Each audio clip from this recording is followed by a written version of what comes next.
Hello, it's Sandra from watercolor.com. Today we are going to draw a wreath with ink, pens and watercolor. It will be a whimsical doodle wreath, perfect for lettering, or maybe put some cute little animal illustration in the middle. This wreath will not be a symmetrical one. It will be really whimsical, and I hope you enjoy this video. If you like it, please give me a thumbs up and subscribe to my channel. And remember to hit the bell so you never miss any updates or upcoming videos. It's a new thing on YouTube. You have to activate that bell to get all the new notifications. So if you like this video, please follow along. We start out by drawing a sketch with an HB pen. Remember to be very light-handed and never press the pencil hard onto the paper, because it will be really difficult to erase the lines later on. When you color with watercolors, you have to remember to remove this underlying sketch before coloring, because it's quite impossible to get rid of lines that are caught in the watercolors. So just remember that.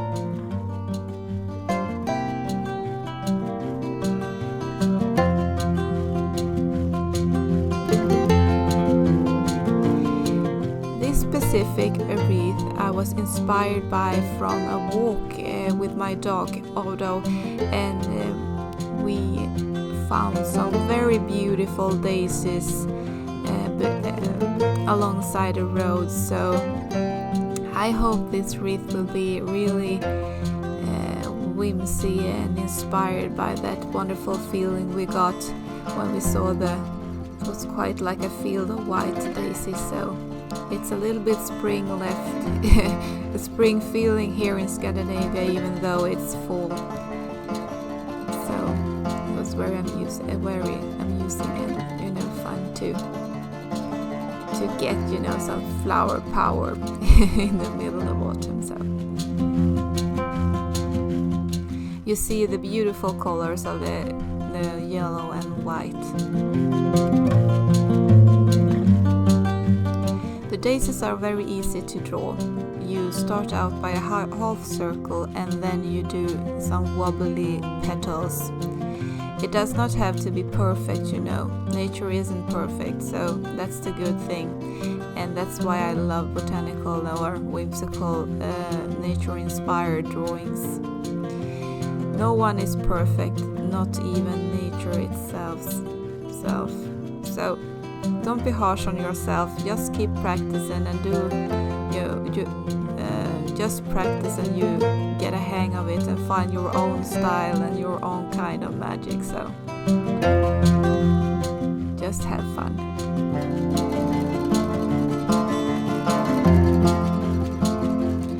Art is all about showing your personality and your own being as a human. So just practice and you find your way, I promise. Even though it sometimes can feel quite hard, finding your visual language, but you get there.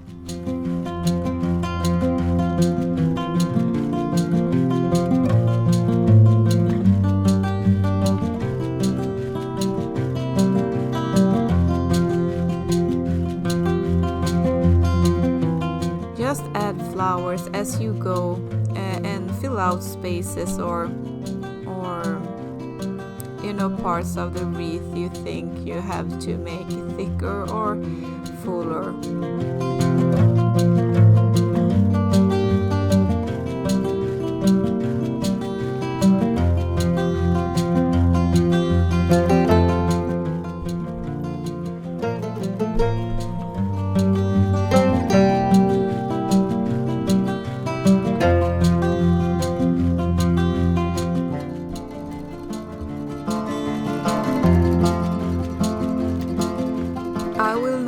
speed this video up because sometimes I find it very interesting to follow other artists' processes. So this video will be quite long, but you can see all the steps I'm taking to create my watercolor doodle wreaths.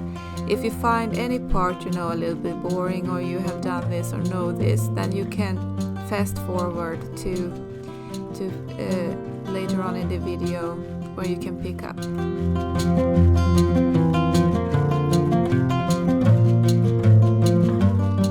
And now it's time to add the ink to the drawing, and I use 0.5 pen, but I noticed when I started drawing that it was a little bit dry, so I had to change it to a 0.1 instead.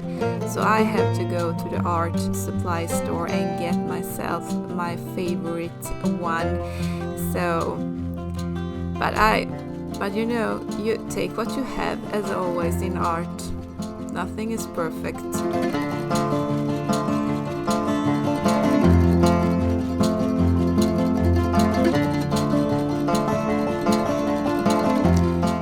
Notice the half circle, and then I added the leaves or the petals.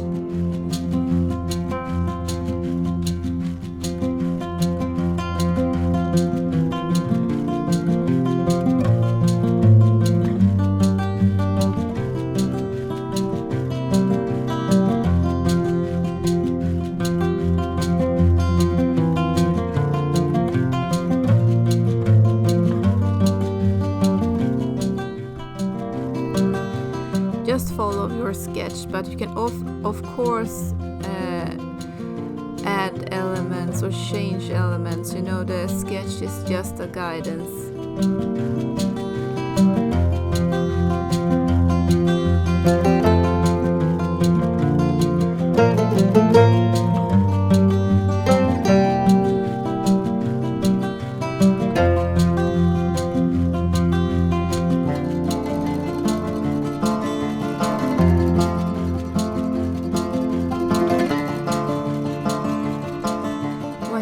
Watercolor doodle art, you have to make sure you're using a permanent ink pen, otherwise the ink will smear and bleed into the watercolors. So just make sure you grab a permanent marker for these kinds of drawings.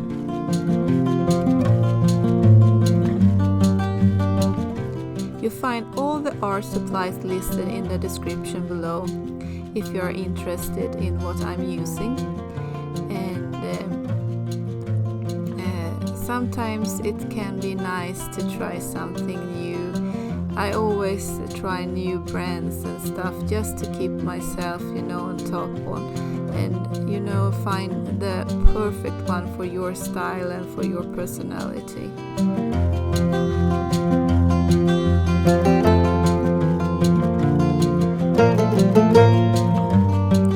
I'm adding different kind of leaves here, the foliage, just to keep my drawing interesting.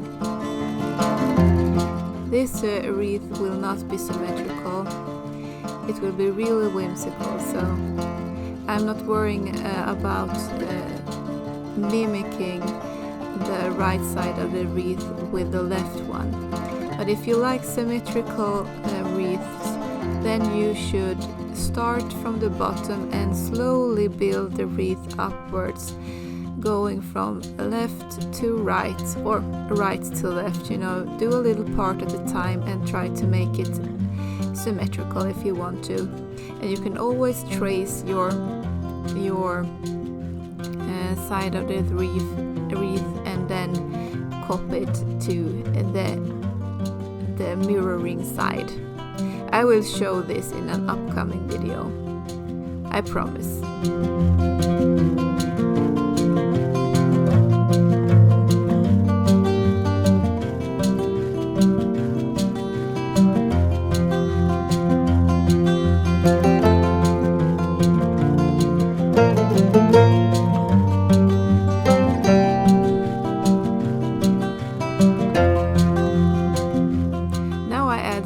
dots to the center of the florals, just to give some details and interesting things that will stand out in the drawing.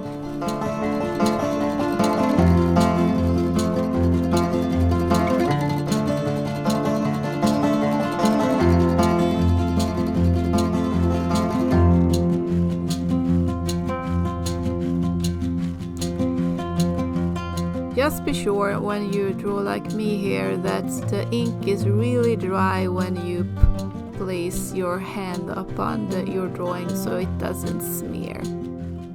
I'm using such a thin liner here, so the ink dries very fast, but if you have a thicker marker you have to make sure the ink has time to dry before you place your hand on top of it.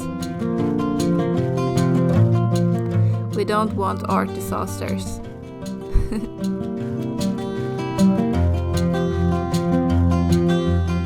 Or you learn by art disasters, but this time I think you should have an advantage knowing that.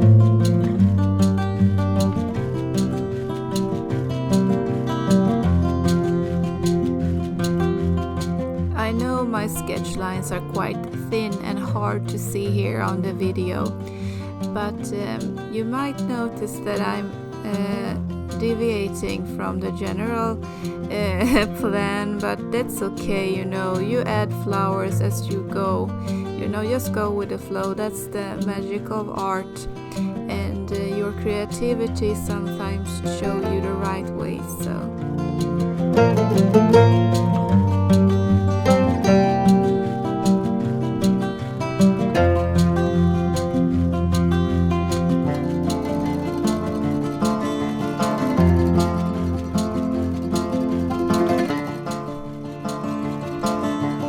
If you mess up somewhere when you draw with ink, then you can always try to correct it by adding a grass element or a floral element or something. People say that ink are very dangerous, and you put your lines and there they are and stuff like that, but you can always correct it in some way. You just have to be creative. And sometimes those errors or those side steps from the plan are the things that make a drawing stand out and be really unique. So just embrace everything, relax and draw.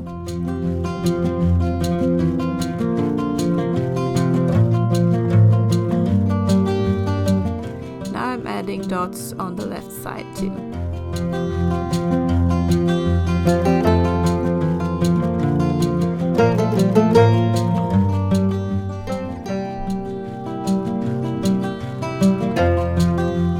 Put the final touches, you can see where you need to fill out your wreath. If there is large spaces that are blank, or you see something that you have to fill in, just do it.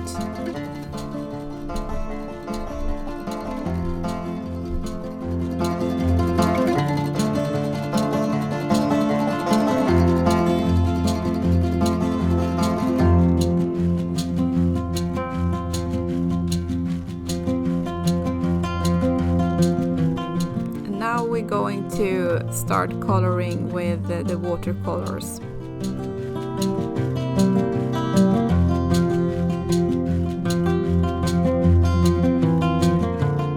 I just find some things I needed to correct first. As always, this is art, you're never finished.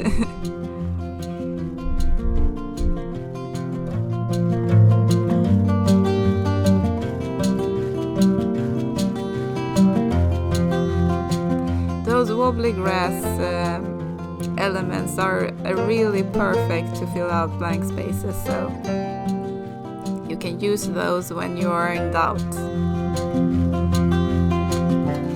Now I warm up the artist eraser, and now it's time to remove the underlying sketch before we start coloring with the watercolors.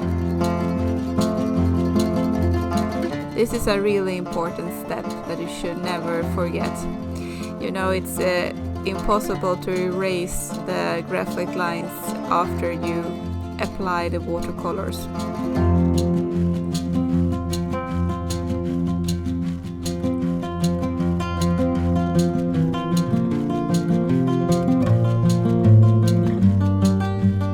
Be gentle on the paper and do not rub it too hard, because you want the surface of the paper to be intact.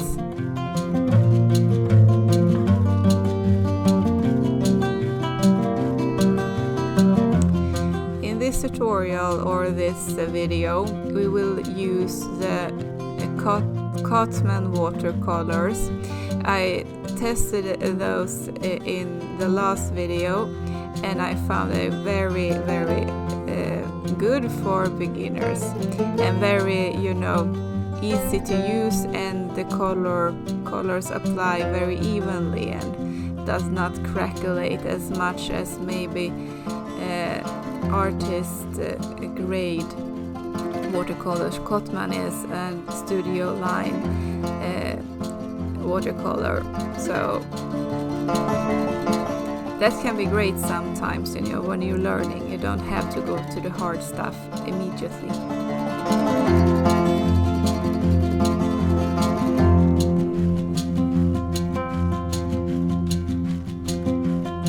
I always blend my colors, the green colors, with each other or with yellows, blues, purple or red. Otherwise, I think the colors of the leaves will be very static and not that interesting. So just mix them up before you start, so you get a variety of green colors on your pan. And now we're ready to color this beauty. And you just use a pointy small brush, detail brush, for these kinds of drawings.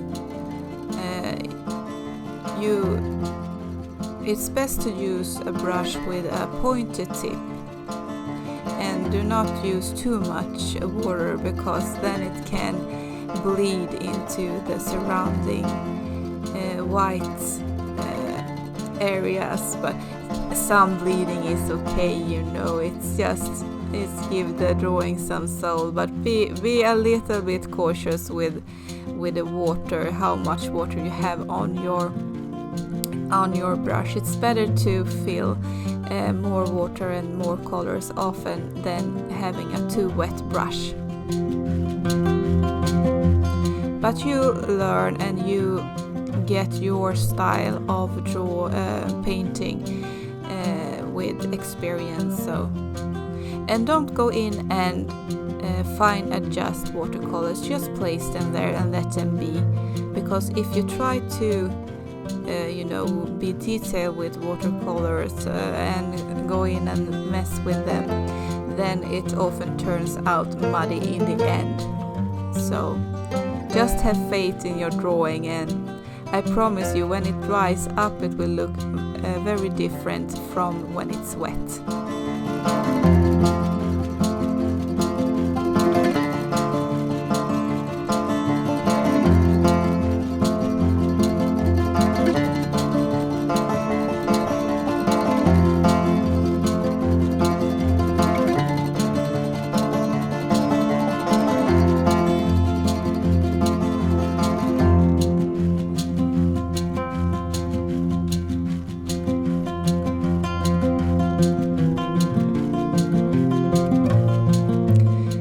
Go in and adjust the colors a little bit with a darker green in the root of the leaf, and just let the color blend naturally with the colors already on the leaf. Don't go in here and try to adjust things too much, because then it turns out muddy, I promise. No good idea.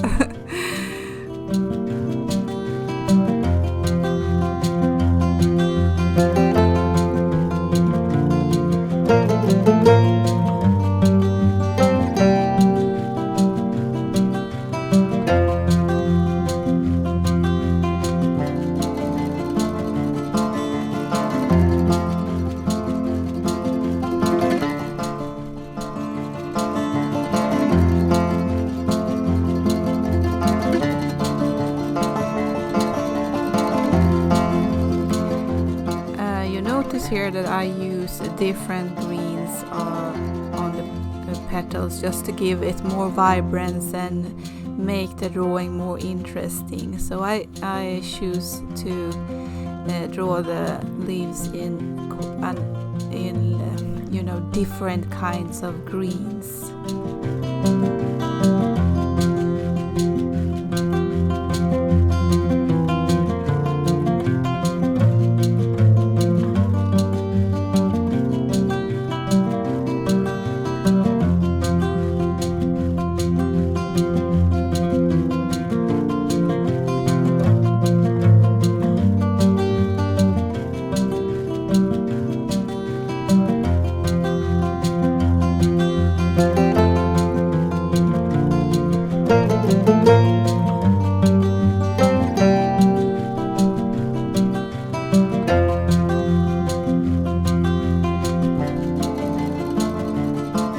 You should be a little bit cautious not placing your hand upon the wet watercolors.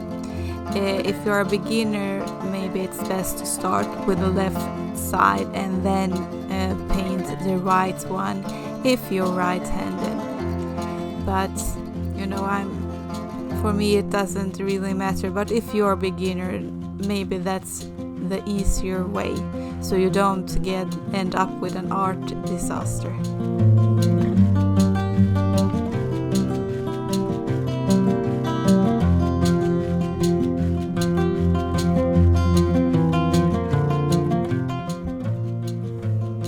And finally, or not really finally, but the small leaves I color with a bluish kind of green.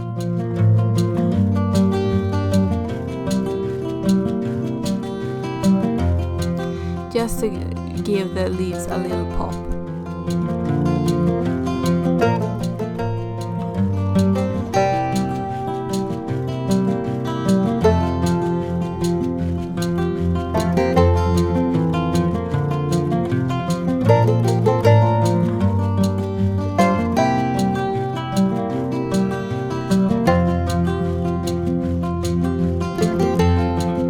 Now it's time to paint the center of the florals, and I use the ochre color in the pan, so it just colors.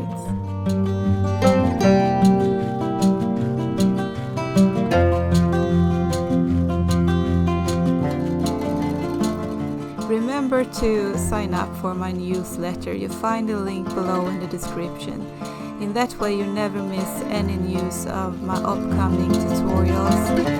I'm thinking of creating some premium tutorials or classes for whimsical drawing. And you get all the news in my newsletter, so please feel free to join the crafties there too. And we have a Facebook group too that you find the link to in the description. I'd love to meet you there.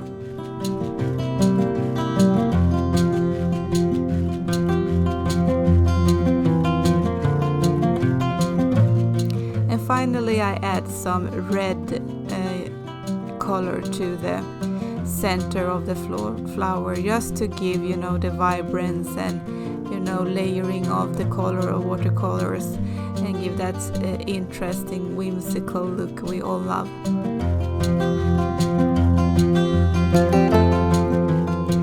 Thank you very much for watching my video, and I hope you enjoyed it, even if it was quite long this time. See you in the newsletter and in the Facebook group or here. Bye bye!